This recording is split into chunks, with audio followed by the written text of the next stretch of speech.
I'm going to turf out. First of all, Mrs. Stone, we have sort of your name before you know, and then perhaps your date of birth, if you don't mind. Oh, I don't mind. And where you were born, then we go on from there. Okay? Well, my name was Gladys Reeves.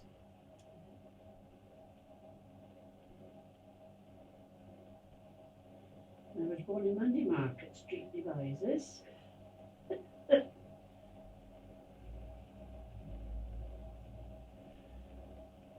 On the 21st of May, 1904.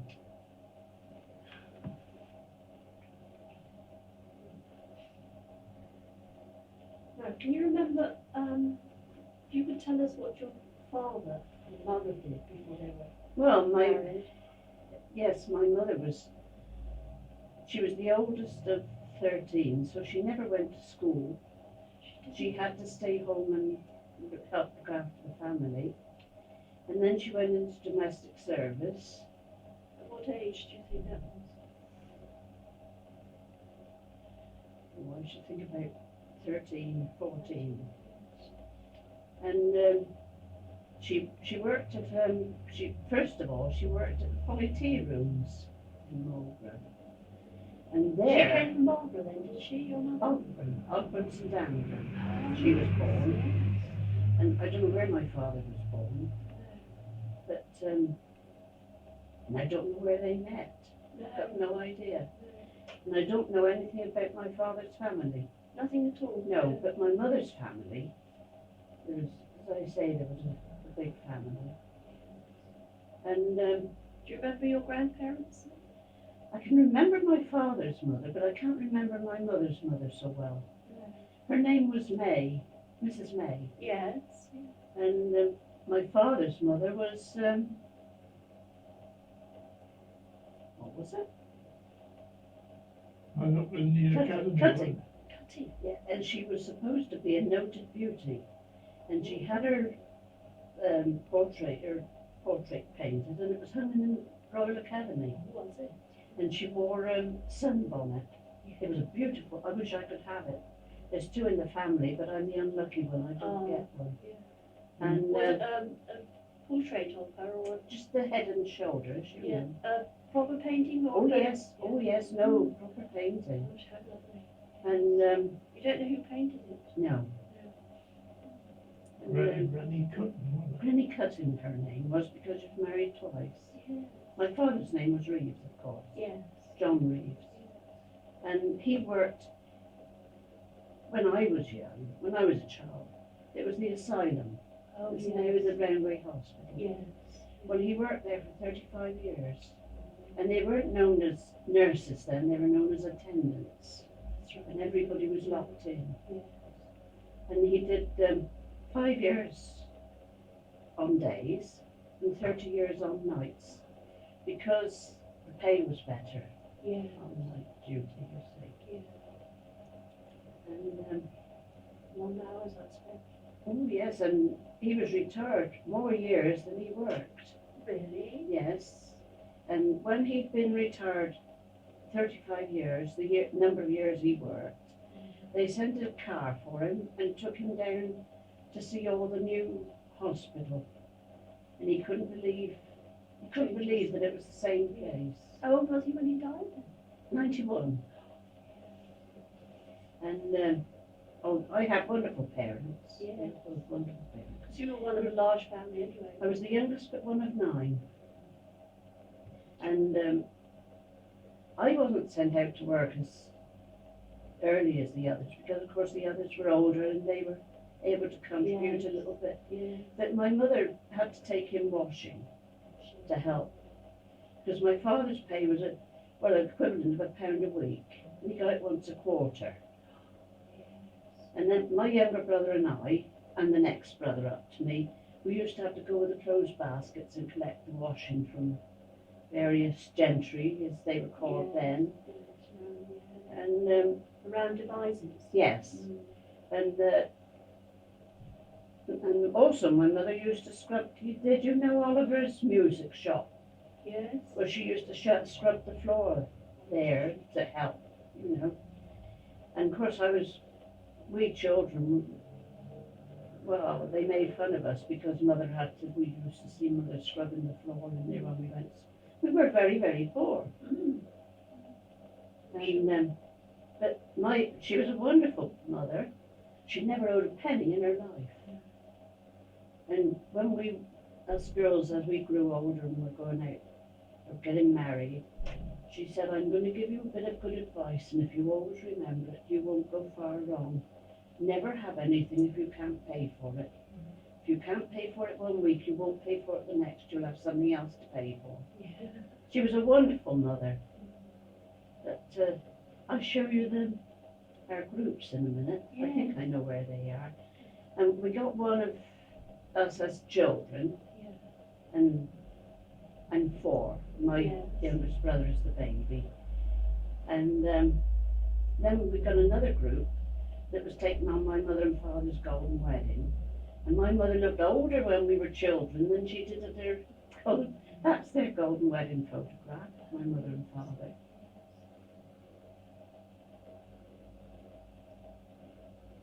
So how old was your mother when she died?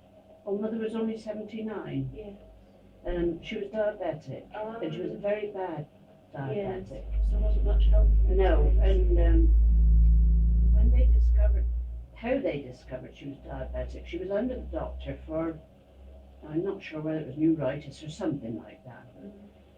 And when my father was going up to the doctors to get the medicine, she showed him her hand, and all around her nails and in the palm of her hand was like matter. So he said, I better tell the doctor that, hadn't I? So he told the doctor, and he was down there before father could get back. And she was taken to hospital, and it was just a 50-50 chance whether she got better. And I'll tell you a little bit now that I had Ruth christened when she was 3 weeks old because she was born here. And I so disliked the vicar. Well, it was he was nasty to lots of people. In Netherhaven. And it was Mr. Saunders. Oh. And when the vestry was at the back of the church there, and when Dad went in to sign the register or whatever it is you do, he said, how long have you been married, Stone? And he said, 10 months, sir. Ah, bring them along as fast as they come. And I said, if I have another dozen, they won't be christened. So John was 2.5 when he was christened, and that was when my mother was so very ill, and we were told that not to go all at once, but it would be nice if we went to see her. And she said, I'm going to ask you something, and it might be the last thing I shall ask you. Will you have that child christened? So that's why John was christened, or else he wouldn't have been. Was that in Netherhaven? Yes, and that was Mr. Douglas then. Oh, I couldn't stand Mr. Saunders. He was horrible. He was a rough time. Oh, he was the sort of person like Mr. and Mrs. Wayne would go to church for a harvest festival. Yeah. And from the pulpit he would say, it's nice to see Mr. and Mrs. Wayne here once more. Horrible things, wasn't it? Oh, I think he was horrible. He wasn't very nice to his wife and family either. He had a crippled daughter. Anyway, that's not in my story, is it? Let's go back to when you were at home, going to school, that sort of thing. Do you remember much about this? Oh yes, I remember my school days. Is it still there in Devizes? No, it was in Cheap Street. Cheap Street. And we were married in the Baptist chapel opposite Oh, yes. where the school used to be. And the Cheap Street was all girls. Oh, And yes. then where the post office now is, that was the boys' school. Not that building, of course, No. but the building was pulled down. And so the boys went to one school and the girls went to another school. And what age were you when you started school? 5. But no, I was 4. Because my sister told me since that I used to cry I wanted to go to school when I was 3. But I was ever so tiny. I was a 2.5 pound baby. and I was premature. And I was hard, well, little more than look over the table when I left school. And then I grew. I seemed to grow after I left school. And there was an old lady lived in Bridewell Street. Do you know Bridewell Street? Her name was Miss Randall. And each of us girls, it was handed on from one to the other, used to do errands for her. And then we'd get a few coppers for doing these errands. But that all had to be handed to Mother because that had to go towards our keep. And, well, I don't think I wasn't a bad life. We were quite happy. And we all, of course, my sisters, I had 3 older sisters, 4 older sisters than me. And of course they went into domestic service. And then of course, as Mother used to say, that she couldn't afford to keep us home. We had to put our legs under somebody else's table. So to domestic service we had to go. But so my sisters told me, I had a better life than the rest of them. Well, I suppose I did, because they were able to help. And the one sister that's living now, she used to spend all her money on me, dressing me up, and she was very proud of me when I was a child. And us two are the only 2 left. And we were brought up to go to church. We always went to church with Mother and Father if he was off, but if Father wasn't off, we went with Mother. But we were all sent to the Baptist Sunday School because there was no church Sunday school. So we were sent to the Baptist Sunday School. And years and years and years ago, there was a gentleman named Mr. Bancroft. And he left a lot of money in trust that the boys that went to the Baptist Sunday School could sit for exams, and depending how they passed in their exams, so they were given a ticket that would either buy them a suit or a pair of boots, or according to how they passed the exams, you see. Not the girls, only the boys. No, only the boys. And then I had one brother, he was a cripple. I suppose he must have had polio, because he hadn't been well, and he'd had bronchitis and something. And one morning, my mother went upstairs and she said, "I think it's about time you got up." And he said, "I can't lift my leg." And she thought he was playing up, you see.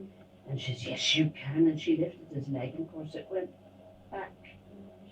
And he was a cripple from then on, and he had started off with a waist, and then he ended up the caliper just below the knee. But he was apprenticed to the tailoring trade because he couldn't do any manual work, you see. What did the other boys do? And my oldest brother was baker at Strong's. My other brother, he went into just anything. He was always in work, but he worked for Sloper's in the garden mostly. And latterly, in his latter years, he went to the bacon factory and worked there for a while. And my youngest brother was apprenticed to the printing trade. He was apprenticed at the Wiltshire Gazette. And he ended up at Luton, in Luton News. And his son is at the Luton News, and he's been there 20 years. My nephew. But my youngest brother, he was killed, unfortunately. He'd always promised my sister that when there was a place for her at Southfields, he would go and settle her in, you see. And so it came a place for her, and he came down to settle her in, as he promised. And he asked me to go with him, so I went with him to help him. Because he said a man can't go to a place like that and put the clothes away. So I went with him. But when he brought me back home, and when when I got here, I said, you know, I've left my handbag at Wings. And he said, oh, that's all right, I'll pick it up, Glad, and I'll bring it on my way home tomorrow. And on his way home, he was killed. And yes, but he was diabetic. And they said that he had an empty tummy. Well, we knew he didn't because he'd been to my sister-in-law before going home, and she had given him a meal and also some things to eat on the way, so we know he wasn't. But what I think happened, the next day after he got home, there was going to be a Cheshire home, a sale for the Cheshire home. Oh, yes. And he took a lot of the stuff from the old home Oh, yes. to sell Yeah. to the Cheshire home. Well, I think he had overloaded his car. It was only a little mini. And among other things, a pair of steps. And he brought some cases in case Floss didn't have any, you see. And he had the steps in the back of the car. And this is my theory.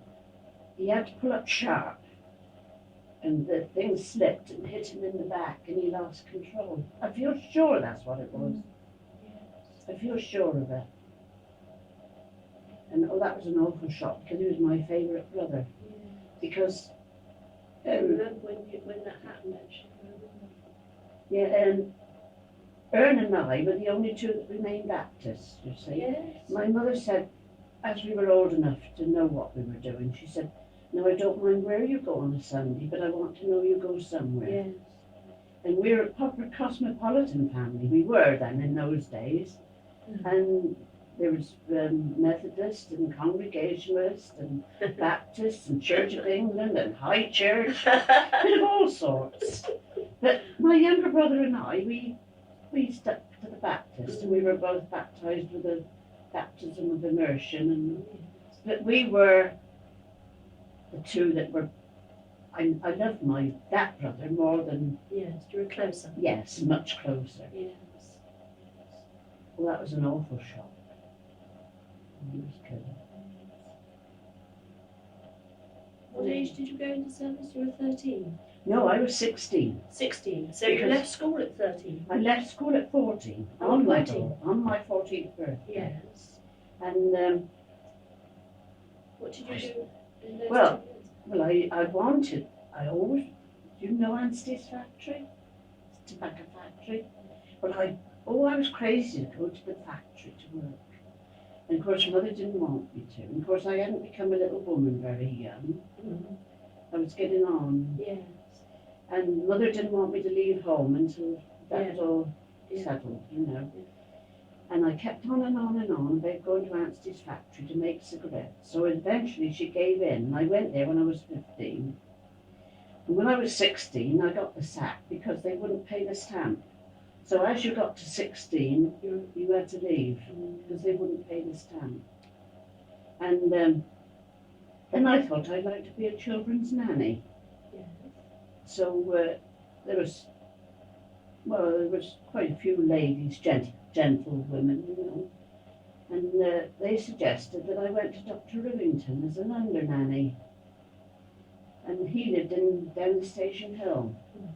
Well, I went daily there. There was a nanny, and I was under her, and I went daily, and helped in the nursery, and that was ideal. Well, then Dr. Raby was his partner, and he was an older man. And when he retired, Dr. Rivington took the practice over, and he lived at next to Northgate House, where we pay the rates. Oh, now. yes, I know. But then I went. They said, "Would I like to come with them when they moved, and would I sleep in?" And I thought that was wonderful. So I said, "Oh, yes, I'd love to do that." But when I went there, I was jack of all trades and master of none. I was housemaid and parlour maid and kitchen maid and surgery maid and all sorts, everything. And of course that wasn't so nice. I How much still, were you paid? How much were you paid? oh, I can't remember that, but I can remember how much I was paid when I finished and got married, and that was £25 a year. And that was the highest wage I ever had, £25 a year. And taken to get married. Did you? Yes, I paid my share, didn't I? I paid my share to the wedding. Yeah. And So you didn't stay there very long no, the cook that was there, she didn't like me. And one of my jobs was to clean the kitchen range and light the fire before the cook did the breakfast, you see. And one particular morning, the fire wouldn't go, it wouldn't burn no matter how I tried. And after doing that, I had to go in and get the consulting room and the surgery ready for the patients. And the cook complained to Mrs. Rivington that I hadn't got the fire lit, and she came down and asked me why. And I said, well, the fire wouldn't burn, and I felt that I had to get the surgery done before the patients started coming in. Can you remember that old faggot now? She said, who's to blame, the mistress or the maid? I said, well, I don't think I'm to blame. And she said, if you want to leave, why don't you give me your notice? I said, will you take a month's notice then, please? So it was paid by the month. And she said, no, I won't. Well, in those days, my mother was very ill with heart trouble. And my sister, the one that's alive now, she had lost her husband. She was only married 2 years when he was killed. He was repairing a well and the platform gave way. He was killed instantly. And she was expecting before that, she was expecting a baby, you see. And my brother-in-law was often out late on his work. So when I left, well, I haven't finished telling you the story. So I used to get an hour off from there each day, you see. So I went home and I told Mother what had happened, and my sister was there. And I said that Mrs. Rivington wouldn't take my notice. So she said, what? She said she was waiting to see my mother or my sister. Well, she knew my mother couldn't go to see her because she was under her husband, and he knew I very ill. So at any rate, my sister went down and she fought it out. I don't know what happened, but I think she must have frightened Mrs. Rivington, because she said, don't you look at me with those eyes. She said, whose eyes can I look at you with? She's so wild. And when she is wild, yeah. Yeah. And so I went up and stayed with her then until my brother-in-law was killed. And she had a baby 8 weeks old when he was killed. And then, of course, she couldn't afford to keep me because she had no pension, nothing at all. How did she manage? She went out to work. She went out charm for 6 pence an hour. And she never had any pension until Fred was 2 years old. And then she got 10 shillings a week. So, of course, she couldn't afford to have me there. And so I went to Mrs. Few's then. They had a little farm. They lived in Long Street by the War Memorial. Well, I stayed there for a little while and still went and helped my sister as much as I could. And then I went to Mrs. Snowhurst, and that's where I ended and they were dreadful. They were supposed to be Christians. They were Plymouth Brethren. Oh, I know. And they were so pious and so hypocritical. Yes. And I used to have to go in there for morning prayers and Bible reading and prayers. And if they had a brother staying there that they called their not their minister, their brother, I've been in the dining room until 11 o'clock in the morning, and they wouldn't let me go. I had to stay there until the end. Then I had all my work to catch up because I was a general. I did everything. I was there on my own. Well, they were dreadful. That's where I got £25 a year. And What time did you start in the morning? I had to be up at 6.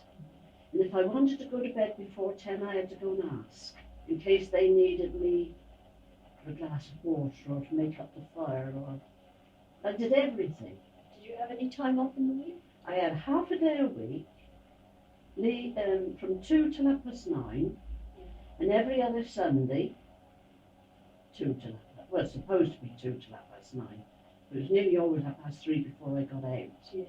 By the And time- did they have other people working in the house? No, only me. Only you? Yes. And on my day off, I had to leave the tea ready and the supper ready, and the washing up was there when I got back. I had to do the washing up. And on every other Sunday, they would allow me out to go to chapel. I had to be back by 8:30. And then the other Sunday, I was supposed to be off. Well, I suppose I was off at 2:00 because I used to go to Bible class, and then to the evening service at chapel. Yes. And then I had to be in at 9:30. And no visitors were allowed, not even my own family. I was absolutely on my own. It was sheer slavery. Yes. The only difference between slavery and that was the fact that you could leave if you wanted to. Other than that, it was sheer slavery. Did they provide you with a uniform? No, but I had to wear You had to buy it. aprons in the morning with a big apron and cap. You had to buy that yourself? Yes, and black alpaca dresses in the afternoon with little aprons, and I had to supply it all myself. How did you afford it? Well, I don't know. And I wanted to change from black, so I asked her if I could get navy blue, and she wouldn't let me. Because that would look too much like the lady, you see. You had to be distinguished between the lady and the mistress. Black stockings. And if I wanted to go and post a letter, I had to ask. And that was only as far as from here over to your house.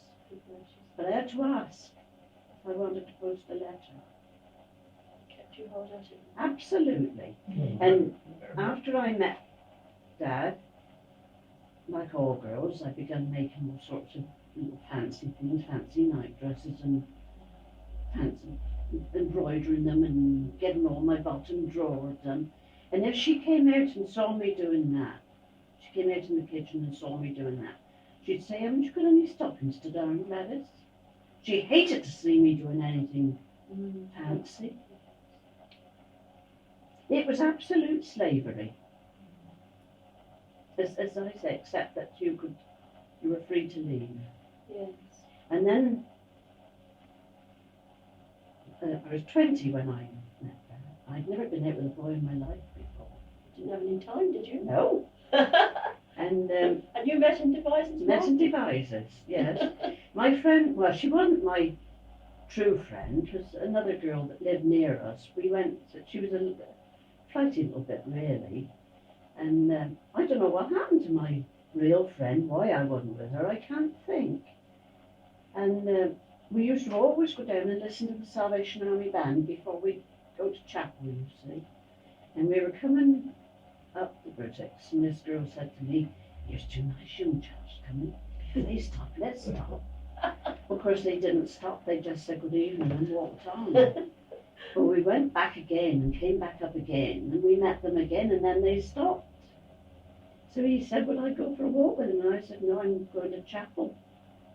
And he said, "Well, will you come for a walk after chapel?" And I said, "Yes." So we went to the pub and had a drink while I went to chapel. And then he stunk of peppermints Oh, peppermints. to take the smell. And then we went for a walk.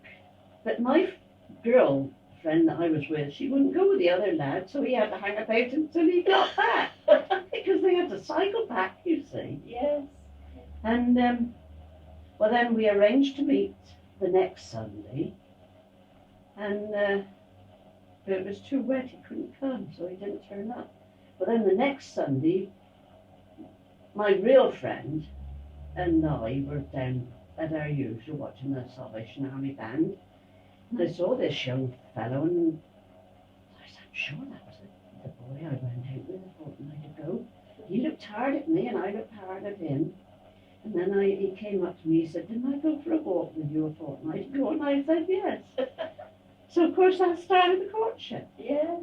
Well, then he used to take me home, to my home, and wait outside while I had my supper. And then he would see me back to my job and then cycle back to Enfield. But then it came an awful wet night. And when I went in for supper, my mother said, is that boy waiting for you outside? And I said, yes. She said, well, you better tell him to come in.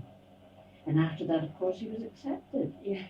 He came in and, well, he was made as one of the family. Yes. And, well then, when I got to 21, we thought we'd get married. My sister, not this one, the one that died before, you're not old enough to get married. You should only get tied down like that. So of course I had to tell him that I'm getting married. But then we thought about it, and then we decided, well, I said, well, I don't see why we shouldn't get married. There's no point in me cycling all this distance. So then we started looking around for houses. We first of all advocated the house where Miss Frampton lives now, you know, next to the old post office. And we were going to get married, and that was where we were going to live. At the last minute, we were told that somebody else had stepped in before us, so of course we couldn't have it. So that went on a few months, and then one of the bungalows at Haxton, the new bungalows, they were then, and we had the key of that, and oh yes, that would be lovely. Where we would live.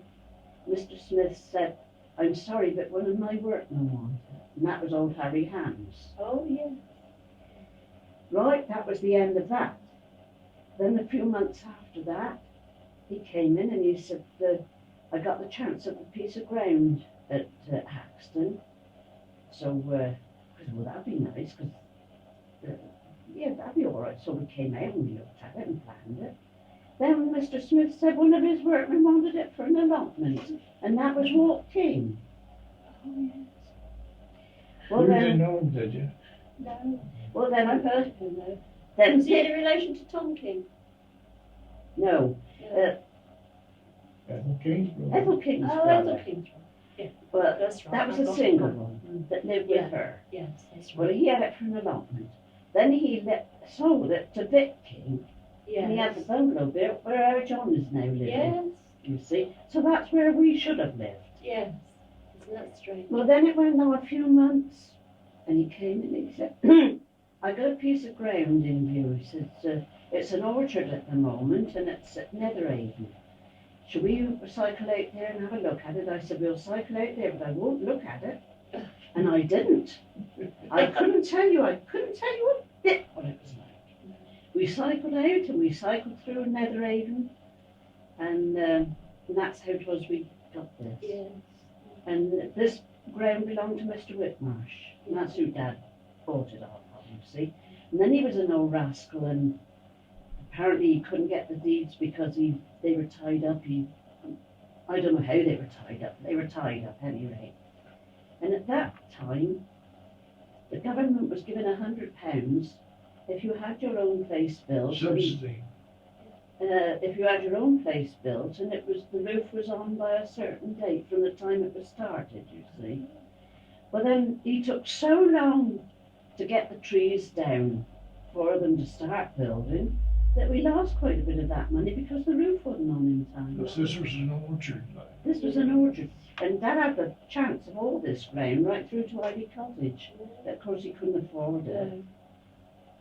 And so that's how and he said, we'll have this piece because that won't be so near the officer that will be living in Ivy Cottage.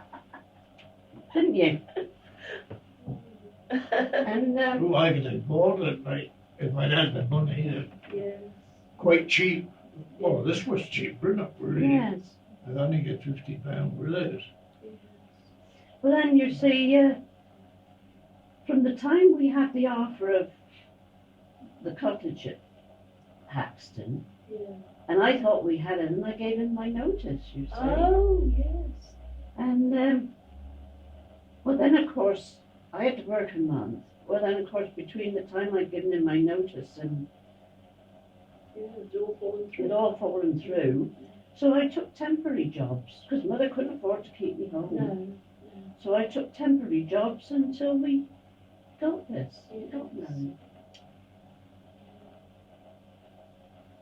And we've been here 57 years now. Good time, isn't it? Village has changed a lot since Oh, you came. yes. Oh, yeah. I remember when Well- the dirty old ditch was down the side of the road and all the washing water used to come down. And that was a dirty old ditch over there, wasn't it? Yes. Slimy water in there. Oh, it was filthy. Everybody But used to it's not a keep very the good washing. village now, is it? I think it's a filthy village, isn't it? All the rubbish. I think it's terrible. And I always remember one mentioning Miss Hayward. We had a lot of soft fruit trees at St. Arvan's where I worked with Mrs. Sloper, you see, on the opposite side of the road. And Miss Buckland, that had Veranda Cottage, she was a cousin of Mr. Sloper. Oh, yes. And so they asked Miss Buckland if she would like to come out and come into Devizes and pick some fruit. So she brought her maid with her, which was Edie Hayward. Oh, yes. This was Hayward's sister. Yeah. And so she came, and so Mrs. Sloper said to her, "Where would you like your lunch, Edith? Would you like it in the kitchen with the maids, or would you rather have it in the dining room?" "Well, I'd rather have it in the dining room," she said. And you know, Mrs. Powell, I could have hit her on the head, because I had to change the plates, you see. I was parlour maid and all, and I had to change the plates for her, and I knew she wasn't any better than I was.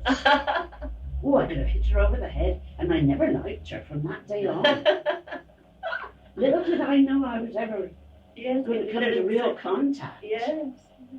And that was Miss Hayward's sister. Yes. And then when Miss Buckland died, she left that Veranda Cottage to Edie Hayward. Yes. And then Edie Hayward got married, much to Miss Hayward's disgust, because she was getting on in years, you see. And she went to live in a new house at Uphaven and let her sister have this house. And that's how it is Miss Hayward's living at Veranda Cottage. Veranda Villa. She got information of my character. Oh, yes. When because Mrs. Sloper wanted to know who he was and did my mother approve and all the rest of it. And I said yes, he'd been home, he'd been accepted, and she said, well, I'll find out what character he's got. And she got Edie Hayward's father to give him, to say what sort of a chap he was. That's Mrs. Sloper, not my mother. Yeah. And when he saw him in the village, he said, "Thee saw I a pint. I give thee a good character." And that's a bit of Wiltshire. That's Miss Hayward's father. Father. All favorites father. You Yes. know, Oh, well. Yes. Yes. I mean, he What was, did he do in the village? he was a carpenter, working for the farmer at Coombe. Yes. And that's how Rosie knew Dad, you see. Good, He's my giving you a dad. good reference. Thee saw I a pint. I give thee a good character. That's a bit of Wiltshire. He's the one for Wiltshire. He Yeah. talks in normal language in Wiltshire. And I suppose being Wiltshire, I know I suppose being in service, you learn to talk differently, don't you? Yes. I yes. suppose that's You what try it and is. copy because you think they're a better class than Yes. yourself. You try and Yes. copy them. And, they aren't really, are they? No, not a Not bit. human beings. are Well, I mean, Mrs. Sloper, they were only the Charles Sloper's relatives, the shop where Boots now is. they? That was. Yes. Do you remember that when that Yeah. was a? I remember Well, that this. was. I mean, they were only tradespeople. Yes. They weren't ladies and gentlemen, No. not by any means. I remember once we had at Mrs. Sloper's where I was, we had a bin with a sieve on the top. Do you know what I mean? Yes. And you put your ashes in and you Yeah. sieved it. Yeah. Well, one morning, the wretched thing tipped over and some of the cinders went down into the ashes, you see. So when the gardener emptied the bin, Mr. Sloper saw some cinders in there. So he said, "Why hadn't I sifted the cinders?" I said, "I did sift them." He said, "You couldn't have sifted them, they were down in the bin." So the next morning, when I went into Bible reading and prayers, he prayed for me that I should be brought to see the light and brought to see the sin of lying. Yeah. Oh, they were a pious lot. And if they had it rather in special meetings, they would have perhaps meetings in the week. And she would ask me if I would like to go. Would I Women's go? Bright Hour, did they have? Oh no, they had nothing like that. No, and nobody's in their meetings. Nobody spoke until the spirit moved.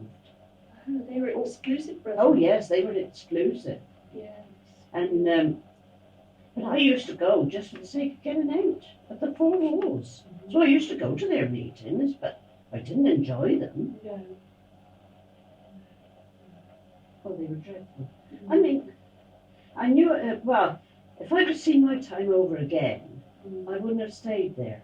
No. But you see, if I went home and complained to Mother about it, she'd say, well, there's something to put up with wherever you go, and you may as well stay there as to go anywhere else. Yes, so I suppose the pay was quite good, was it? Well, then, £25 a year I had there. Yes, but was that good for the time? Or? Oh, no. Well, I don't know. No. I don't know. Yeah. What did your friends do? Your school friends? Well, they were all in domestic service, but they all had better jobs than I had. Yeah. They were sensible and went where there was more than one maid. Yes. That there'd be a cook and a parlour maid and a housemaid or something like that. But I went to see where I was cook general. And I took her out of her misery. that's why I married him. Yes. And my home life, I had a wonderful home life. And we all had our own jobs. Yes. Mine was washing up and darning. And I hated both of it. And we all had our jobs. Of course, as my sisters got old enough to go to work, well, a little bit more had to do a little bit more to help Mother. And Saturday nights, all the knives and forks and spoons and everything was cleaned, and all the boots and shoes that were ever used all the week, they were all cleaned and ready for Sunday. And I lived in, I don't know whether you know Devizes, there's 2 white houses in Monday Market Street by St Mary's Church. Yes. Well, I was born in one of those, but I can't remember which it was, because I don't know whether I was born in number 6 and moved to number 7, or whether I was born in number 7 and moved to number 6. They were joining, Yes. but one was a little bit bigger than the other, but I don't remember which is which. And I'm always very proud to say that's where I was born Yes. when I go to Devizes. They're, I can't remember, what word do I want? They're not allowed to be pulled down. No, they're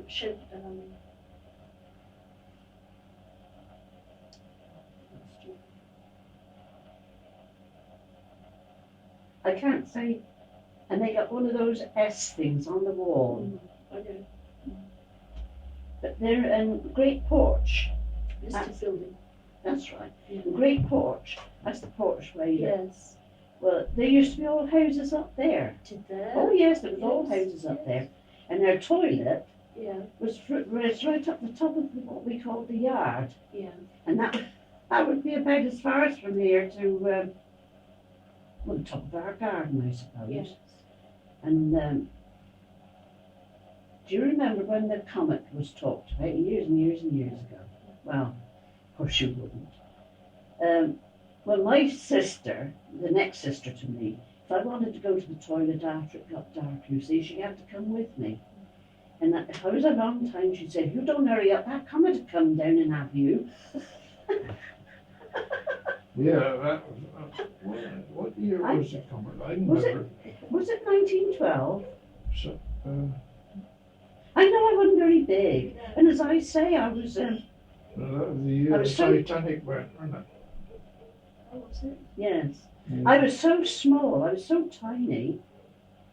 And where I told you about going to Miss Randall's to do the shopping. Well, she had a flat in a house in Sheep Street, in Bridewell Street.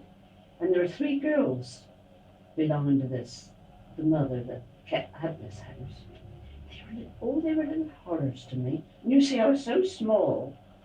And when Bully they, you. yes, and when I'd go up there, they'd hold the door so that I couldn't get in. Because Miss Randall lived upstairs and I had to go through the front door and up the stairs, you see. And I usually I didn't have the strength against them. I just couldn't open the door. They were little horrors, and all three of them married rotters. I married a good one. Oh, they were dreadful. But taking things all right, I think I had I know I had a good You had a childhood. loving home. Yes, you I didn't did, you? yes. Yes. And I can remember the only time my father hit me. My mother had some apples given her to make a pudding or a pie, you see. Of course, that was a big luxury. And these apples looked so tempting in the larder, and I took one. And I went up the garden to eat it. And in Derrimore Road we lived then, and there was a house and a toilet all the way, you see. Of course, I didn't know my father was in the toilet. And when I came in, he said, "Did you take one of those apples from the larder?" And I said, "No." Oh, he gave me such a whack. He said, "No, that wasn't for taking the apple, that was for telling me a lie." And I can see my mother now. She burst into tears and she said, "Oh, my child," she said, "you can lock up from a thief, but you can do nothing with a liar." And that's the only time I ever remember my father hitting either of us. And that was for telling a lie. Life was hard, and yet, You was united, really. oh yes, and Closer. yes. Closer. And another thing, my mother would never give us bread and margarine because she didn't like margarine herself. So we always had bread and butter or bread and jam.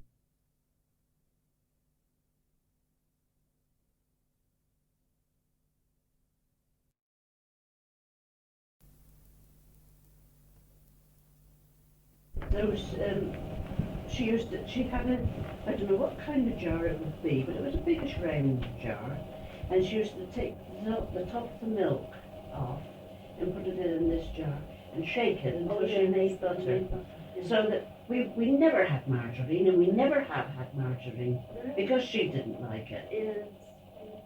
And she never gave us children anything that she or father Yes. wouldn't eat themselves. Yeah. We never, and I can remember, it must have been during the First World War, they had a soup kitchen over in what is the Shambles, in the Shambles. And we used to go over and take a big bedroom jug and get a jug full of soup for a penny.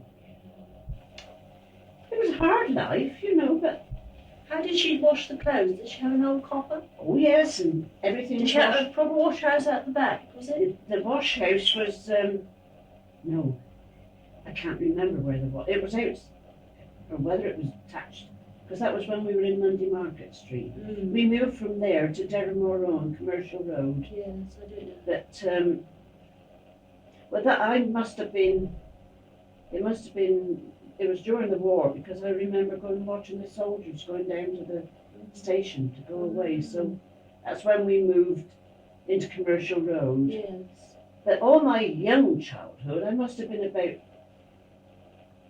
13, I should think, then, when we moved. But all my young childhood was in Monday Market Street. Yes. And she took in washing then? Yes, right from the time I can remember. And also, my two brothers and I used to go out with trucks in the morning and pick up the horse manure and sell that for sixpence a Did you load. really? Yes. A little pair of hand trucks. And we used to have to go out early before anybody else was about, you see, or else we wouldn't get it. Yes. Because, of course, there was a lot of horses in those Going days. to the brewery as well. Yes. And then we used to go around and where we could find bones, dry bones, and take them to Stratton's, and that was made into candles. Oh, and that was a horrible smell. We used to take these bones in, and oh, it smelled horrible. That's where Bee Jams is now. Yes. Gosh. Yeah. Made them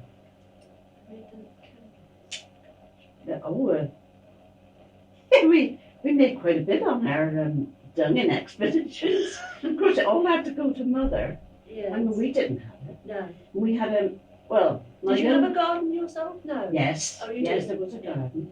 And Father had a big allotment. Oh, yes. in So you Rotherstone. grew your own We all, vegetables? yes. Yes, that helped. Oh yes, and mother made all our clothes. I had cut downs from Yes. whatever she could do. And that again was a sore point to me, you see, because as I say, I was so small, and I can remember one particular coat she'd made me. You can see it now. It was a cream coat and it had green stripes in it. And of course, in those days, it was split pockets. So she couldn't alter the pocket, you see. And my pockets were down at the hem. And the girls used to make fun of me. I had cut down. And these girls used to make fun and call me all sorts of things. And it was ever such a bad winter. This is the First World War. Ever such a bad winter, ever so cold. And we were told that they couldn't get the fuel for the fires. We could put our coats on. And I wouldn't put my coat on because the girls made fun of it. That was at school. That was at school. Yeah.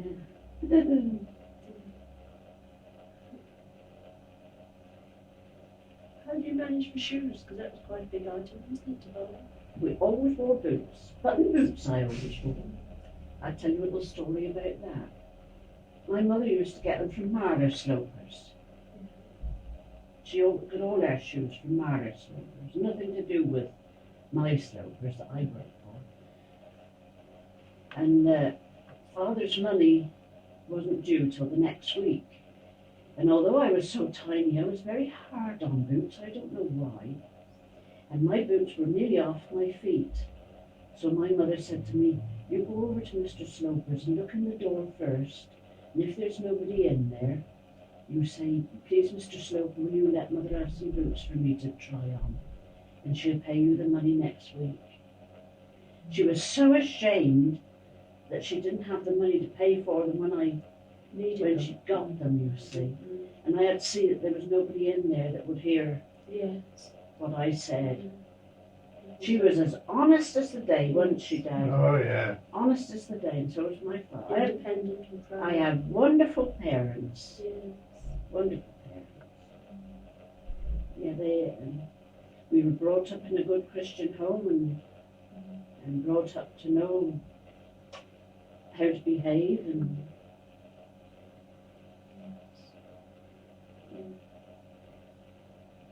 my father was 91, but my mother was only 79.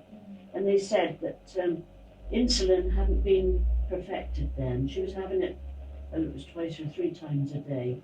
And they reckon that the result of the insulin rotted her brain. That's why she died so young. Well, she wasn't young, but I mean, she wasn't old. No. Your father stayed on in the house, did he? Oh, yes. Yes. And because my other sisters were got older, you see, and one sister was a spinster. Well, when her lady, she was a companion to a lady, and when she died, she left her some money, and she came home and looked after Father. Oh, I see, yes. And she looked after him until he died. But my mother she must have had an awful trial, and she said that she used to sit up needleworking until the policeman went by for the last time, and then she would be afraid to stay up any longer, so she'd go to bed then. But she'd stay up until she heard the policeman go by on his last beat. Yes. Then she'd go to bed. Was that mending for the laundry or mending for home? Mending and making for us, really. She must have spent hours scrubbing. Oh, and yes, stuff, don't yes, she? And ironing with the old yes. flat irons. Oh, yes, yes. Starching. And some of one of the houses I remember was right up the London Road over the Canal Bridge. Oh, yes. I remember the name of the house, Mottersfont. And my brother and I used to take the wicker basket and collect it, and Mother would wash it and iron it, and then it would be put back in the basket, and we'd take it back up. Of course, we had to walk everywhere. There was no transport of You any. had to carry the basket. Oh yes, that's why the two of us had to go together, you see.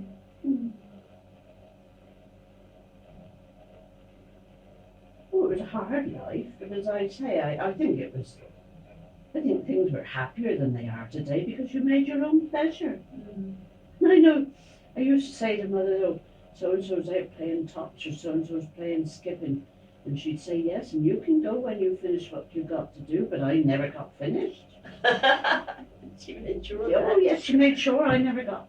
I was allowed to sit outside and make dolls' clothes and have my friends outside the back door, and Yes. there was a seat out there, and I was allowed to do that. And I can remember my first new dress. I must have been 10 or more. And my sister had bought me that, and I can see that now. It was a blue with a white crochet collar and a red belt. I can see that now, as plain as anything. And that was my first new dress. Did that come from a shop ready-made? No, my sister had made She it. made it. Yes. But it was new It was material. new material. Funny how those things stick in your mind, isn't My it? mother used to make us dresses out of that Miss Muppet print. Oh, I used You to make remember that that? for Ruth. Yes. I used to make, I used to get enough material, 3 different colours, Yeah. and make her dress and knickers to match. 6 8 a yard. And then, you know Mrs. Bush, Mrs. Hale she was then, Mrs. Yes. Bush. Well, she had girls coming on, younger than Ruth, you see. Yeah. So I used to pass those on to her, and that Yeah. helped her. Yes. It used to cost 1 6 a dress and knickers Yeah. each. Used to be a shop that seemed to sell nothing else for them. There Material. was a Hawkins at Southampton sold it. Yes. Well, this was a Hawkins in Bristol in Kingswood, I remember when we used to get ours. Yeah, this was Hawkins at Southampton. I used to. But we never had any holidays as such No. in those Did you have days. Sunday school outings? That's Yes, and we used to go up the canal on a barge, Oh, did you? drawn by a horse, Mm. as far as Horton, Yes. and then we'd get off at Horton and have a party in the field, Mm. and then come back on the Yeah. barge. Did you ever have any school picnics, that sort of thing? Not from day school. No. No, Only nothing. Sunday school. Only Sunday school. Yes. I suppose you celebrated Empire Day. Oh yes, oh yeah. There's a march all around the playground. And Was there? yes, I can't remember it now. I can sort of remember part of the song we used to sing. I can't remember it really, not to be No. able to repeat it. And there was always a marketing devices then. Oh wasn't yes, there? yes, And did they have the cattle in the old market square? yes, yes, And that was the same day, was it Thursday? yes. And I don't know about my older brothers, but my younger brother and I used to have a halfpenny Thursday and a halfpenny Saturday to spend, and that was great riches. Mm. Used to spend hours. There was a man in the market used to make sweets and toss them up over a hook, Oh yes. and then they'd make it into four different coloured squares. It was marvellous to watch him do it. And we'd stand for hours and watch him doing that before we'd spend our halfpenny. And Packer's crust of chocolate, Packer's broken chocolate we used to get. And we used to scrape it up so to make more of it, you see. You get 2 little squares about like that, or 3 perhaps. And you scrape that up and that would make you a bag full. Huh? Oh dear. What about Christmas time then? Well, we never had any presents as such. No. Not until my sisters were old enough to buy us something. We used to hang the stocking up and we'd have an apple, an orange and a few nuts and perhaps 2 or 3 sweets. Oranges were 40 for 6pence in those days. 40 for 6pence. And we always had more or less, we knew each day what the meal was going to be because it had to be the cheapest way around. You know, Yes. so that, and I remember Sundays was always a meat pudding. And Father had always, it was a round enamelled dish, I remember it back like that. And Father used to have the round cut out at the top. And then the rest of us had Sections from sections round. Yes. And what is now called loin, tenderloin, well, they were called early bones in those days.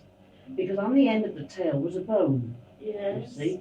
Well, that bone made the pudding, and the tail made the roast. And then that roast lasted us quite a few days. We always had plenty of food, but it was always plainest of the plain. Then my mother had a very hard life in service. You see, she worked in, as I'd say, volunteering, and she had heard people say about putting money in the bank.